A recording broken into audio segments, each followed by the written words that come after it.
It started with a whisper. Sarah had only been in the house for a week when she first heard it, soft, almost indistinguishable, like someone murmuring in the walls. At first, she thought it was the old pipes or the creaking of the floorboards.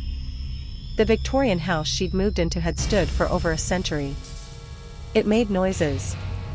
That was normal. But then the whispers formed words. She stood in the hallway one night, holding her breath, ears tuned like a radar dish. Alone. The voice breathed. Then, always alone.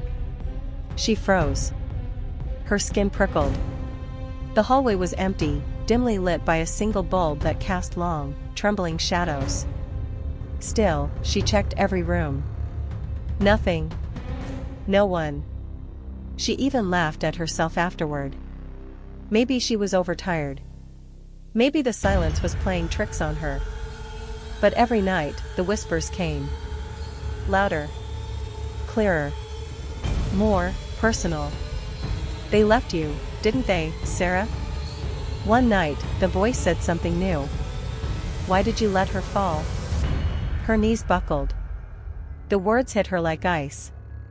That was something she had buried deep. Her sister, the accident, the blame no one else placed on her but herself. She recorded it.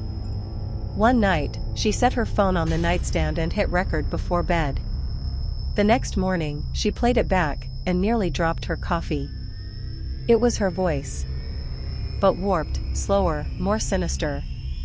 Whispering things she hadn't said aloud since the therapy sessions she never completed. You could have saved her. You should have. You wanted her gone.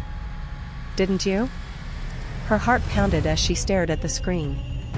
I didn't say that. I swear I didn't say that. That night, her phone buzzed unexpectedly. A FaceTime call.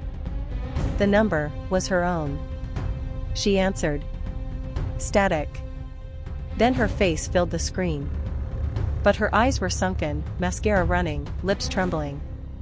Her other self looked into the camera and whispered. Don't let them in. The screen went black. Sarah screamed and dropped the phone. Her ears filled with static. Lights flickered. And then, footsteps above. But she lived alone. She grabbed a flashlight and climbed the stairs. The door to the attic stood ajar, a cold wind curling down. Inside, the walls were covered with pages from her childhood journals, things she thought were destroyed. Words scratched over and over, we remember. She turned to run, only to come face to face with herself. Pale. Shaking. Eyes void. You let me die. Now it's your turn. She woke up the next morning screaming in the charred ruins of the house. Neighbors said there was never a house there. Just Sarah. Sitting in an empty field. Laughing, crying. And whispering to someone only she could hear.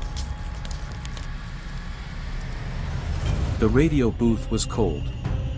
Mark always joked that the station turned into a freezer after midnight. Still, he liked the solitude. WZRD 103.1 was a tiny channel in a sleepy town, and he'd been the graveyard shift DJ for 5 years. His voice was comfort to late-night truckers, lonely night owls, and the occasional insomniac. It was just after 2 a.m. when the call came in. You're on WZRD, Mark said cheerfully. Talk to me. A voice came through the line. Shaky. Low. Mark, it's me. You have to listen. There's not much time. Mark blinked. Okay, calm down. Who is this? There's going to be an explosion. Downtown. At the chemical plant. You have to get them out. Mark laughed. What is this?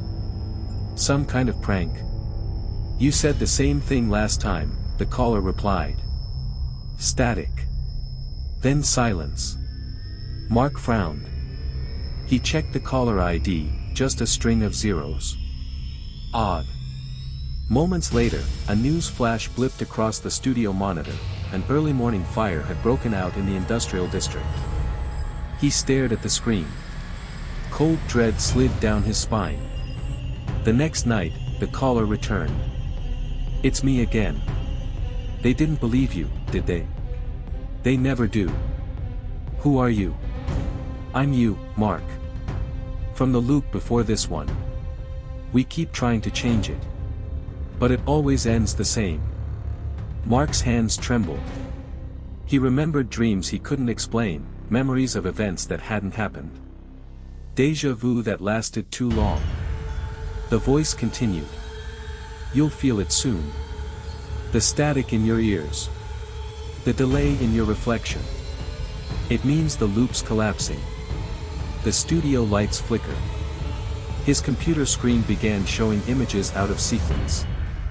Faces in the static. His own voice saying things he didn't remember. "You have to try again," the voice pleaded. "Warn them. It has to matter. This time." Mark hit the airwaves. He broke protocol. Warned the town, begged them to stay away from the chemical plant. Authorities brushed it off as a hoax. At 3:04 a.m., the explosion leveled 5 city blocks. In the ruins of the station, the emergency recording played on a loop.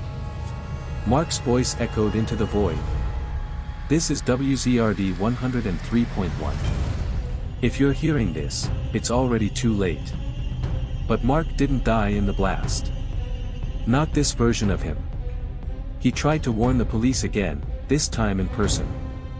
But they looked at him like he was mad. He ranted about loops, about voices on the radio. Mark stopped sleeping. He started seeing doubles, people who looked just like him in passing car mirrors or store windows. Sometimes, even in broad daylight, he'd hear the static hiss and catch fleeting sentences only he could understand. Was he insane?